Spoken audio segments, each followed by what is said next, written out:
A woman pays a fortune for a villa only to discover it is a house of notorious evil. A staircase through the cellar leads straight down to a hell teeming with the dead. What makes it all the more terrifying is that this film is based on a true story. A woman named Lisa moved her family into their new home. Her daughter May walked in and noticed several strange paintings hanging on the walls. Lisa told her they came with the house and would be dealt with eventually. As the family explored the rooms, May happened to spot a door at the end of a hallway. Her father, a big bearded man the kids called Big Beard, said it led to the cellar. Curiosity got the better of them, and they went in. It was dark and grimy, with nothing much to see, so they turned to leave. May lingered for one last look, and just as she moved to follow the others, the door swung shut on its own. Big Beard rushed over and pulled at it. It wouldn't budge. May, trapped alone in the dark, was terrified she could feel something in the cellar moving toward her. At the last moment, Lisa spotted a key hanging on the door. Big Beard grabbed it and got the door open. May stormed upstairs in a fury, convinced the whole thing was her parents playing a prank. A few minutes later, Lisa came to find her. She needed May to watch her little brother Shuai that evening. The company had an important meeting that couldn't be missed. May reluctantly agreed. That night, while May was on the phone with a friend, the door behind her opened by itself. Before she could react, a monster lurched out, then dissolved into her little brother Shuai cackling under a mask. She demanded to know where he'd found it. He said he'd dug it up in a storage room. While they were talking, Shuai spotted something else in there, an old, dust-covered phonograph. May hauled it out to see if it still worked. After some fiddling, it crackled to life. A man's voice emerged, reciting mathematical symbols in a slow monotone, then beginning to count upward from 1. May found it unsettling rather than interesting and switched it off. Once Shuai was asleep, May settled in front of the television alone. A strange wind rose from the cellar. One by one, the lights in the house began to go out. The television cut off. When the last light died, the house was swallowed by darkness. May called her mother in a panic.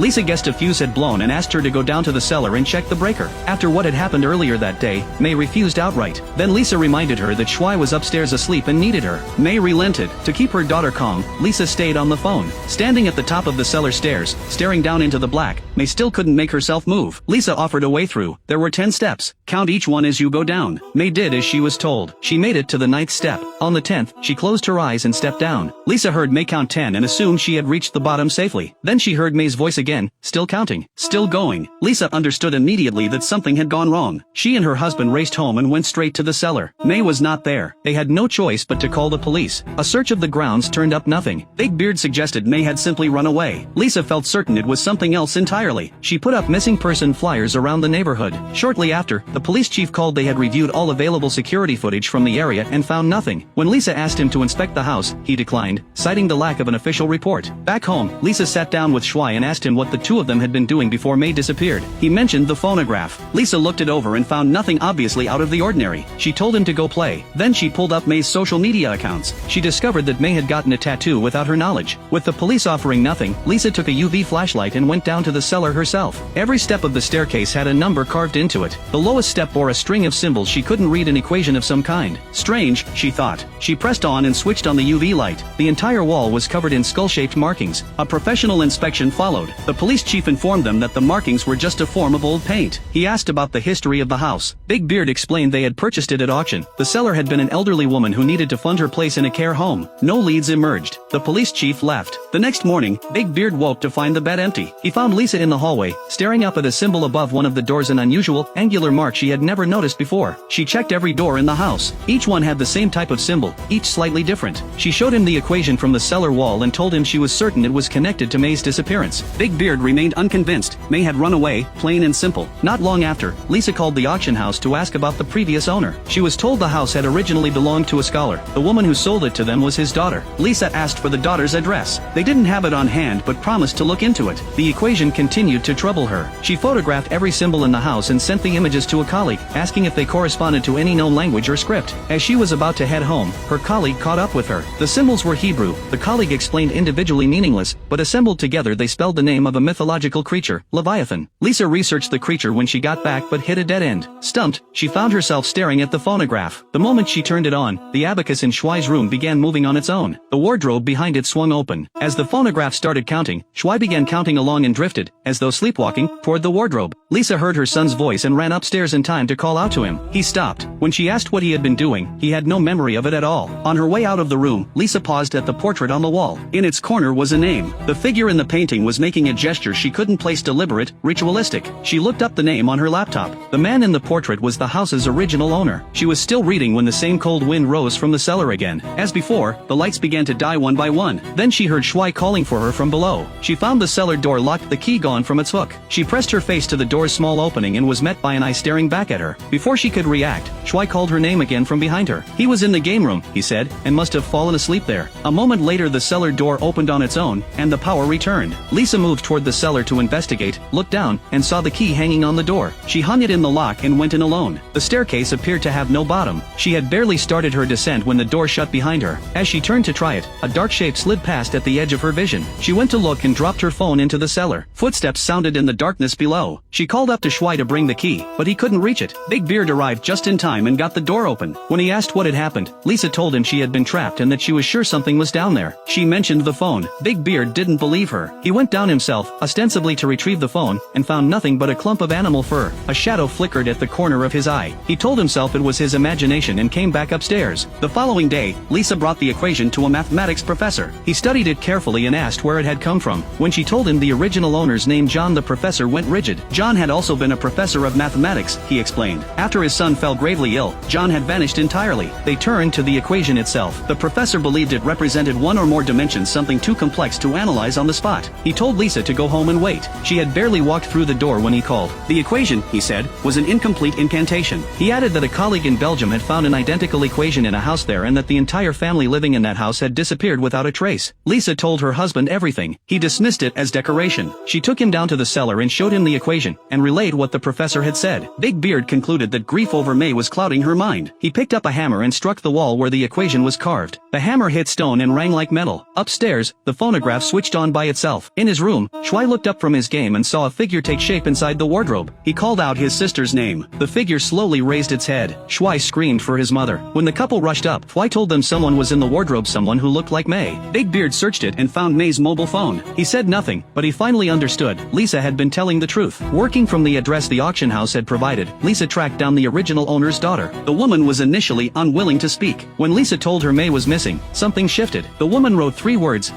*Leviathan. One of the 7 princes of hell, her father, she explained, had opened a door and brought the demon into the world driven by desperation over her brother's illness. Lisa asked whether May was still in the cellar. The woman corrected her, it was not just the cellar. The entire house was a gateway between hell and the living world. Meanwhile, Big Beard had been working at the symbols. He arranged the triangles hidden beneath the markings into the shape of a pentagram and showed Lisa when she got home. He also shared another finding. The creature they had identified as the sea god Leviathan was a misdirection. The true entity was a demon called Baphomet, and Baphomet's role in hell was that of a gatekeeper. At that moment, Shuai's drone lurched out of his control and steered itself toward the cellar. He followed it down. Upstairs, Lisa picked up the phonograph. She was now certain it was connected to May's disappearance. As she turned it on, Shuai lost consciousness below. Then, unlike before, he came back. He had barely picked up the drone when he turned and found a demon standing nearby, watching him. A cold wind rushed upward and hit Lisa above. Both parents felt simultaneously that something had happened to Shuai. They searched the house from top to bottom. Nothing. Then Lisa caught the faint sound of her son's voice counting. They followed it and found Shuai walking toward the cellar entrance in a daze, face drained of color. Lisa had her husband get him some water while she pressed a hand to his forehead. He was burning up.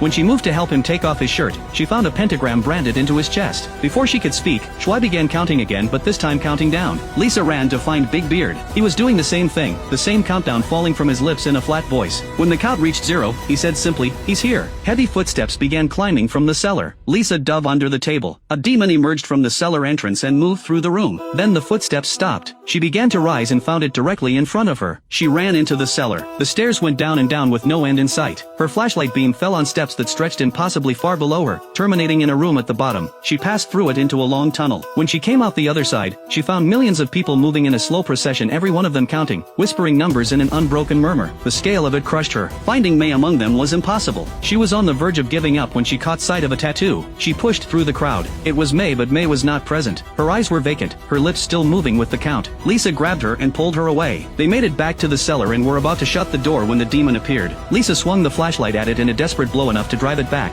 but the flashlight clattered away into the dark outside the door. When they reached the top, everyone in the house came back to themselves, clear-headed, alert. Lisa told the family to gather what they needed. They were leaving. She looked down as she stepped toward the front door and saw the flashlight lying at her feet. She stopped, looked at it. Then, with a hand that was not quite steady, she opened the front door. She had never left hell at all.